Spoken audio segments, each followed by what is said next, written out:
Hello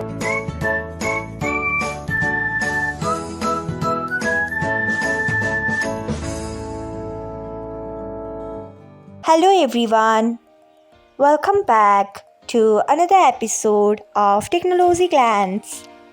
Today, in this video, I'm going to guide you through how you can save live to archive on Instagram. So, let's get started. Firstly, open Instagram app in your device. Then tap on profile icon. Next, tap on three lines icon. After that, tap on settings on privacy.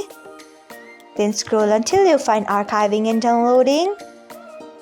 Next, tap on it.